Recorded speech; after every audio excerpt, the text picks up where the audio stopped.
of lying, pomposity, smugness, and groupthink.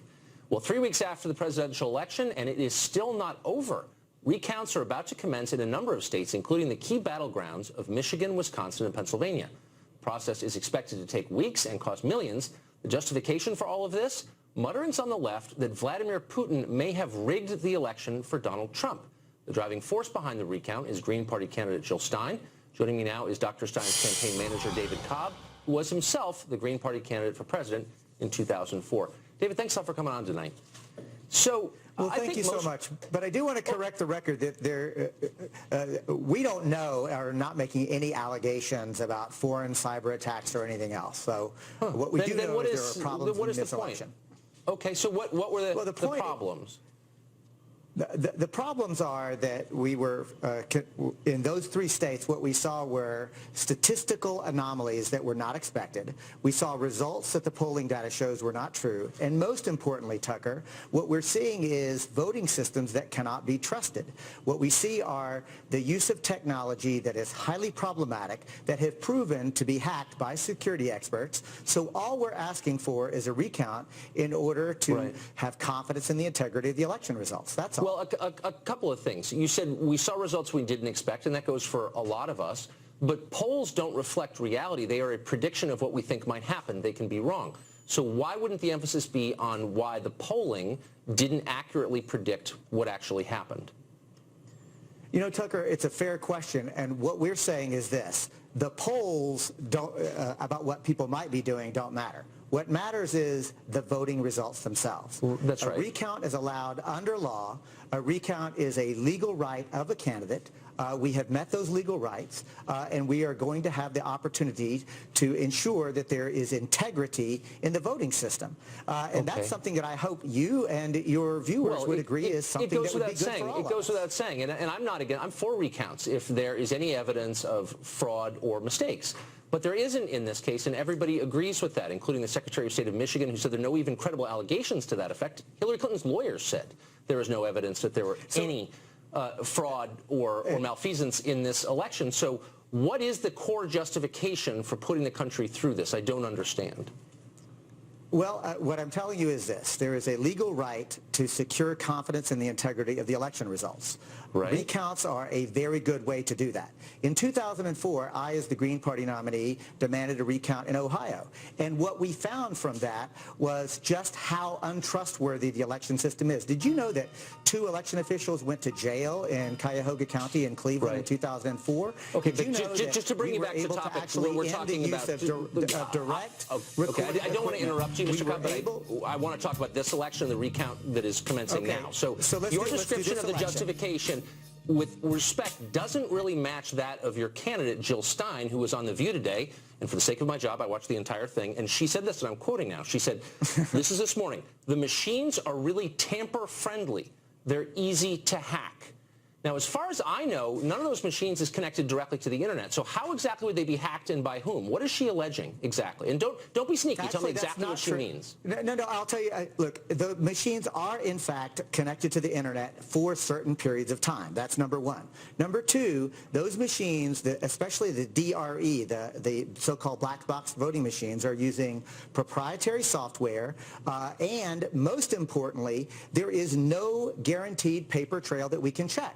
So at the end of the day, Tucker, what we're saying is we would like to actually investigate the concerns that thousands, hundreds of thousands, millions of Americans have. We do not have confidence in the integrity of the results. Ronald Reagan himself famously said, trust but verify. That's all we're asking for. But again, before you start to tell people that they shouldn't have confidence in the election results, you ought to provide some evidence that something wrong happened, and you don't. I mean, it actually shakes people's confidence. If I'm sitting on a commercial airliner and federal officials rush on and say, we want to make sure the plane doesn't blow up, and you say, why are you doing this? We have no reason. We just want to kind of delay your flight to make sure it doesn't blow up. That does not increase my confidence in the airlines, does it? No, it shakes it.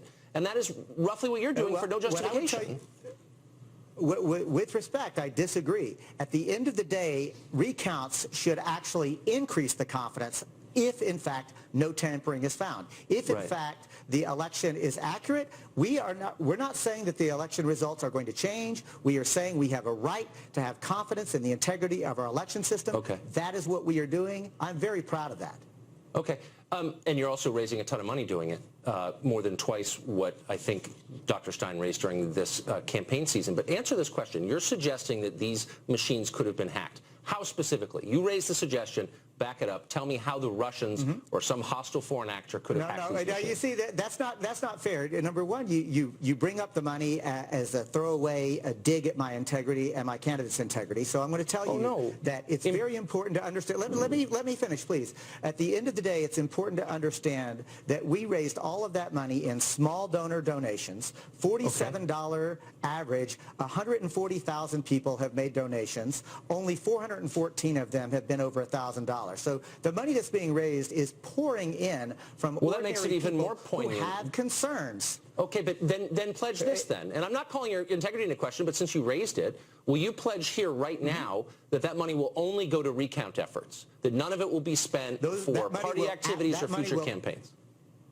That money will absolutely be used for either this recount, future recounts, or election integrity efforts. I can absolutely future guarantee. Recounts or election integrity efforts, whatever that means. But let me just get you to, and I don't know what that means. It doesn't satisfy my question. But let me just ask you this once more: how exactly could these machines have been hacked? Since you raised the possibility and your candidate did so today, how exactly could that have happened? Listen.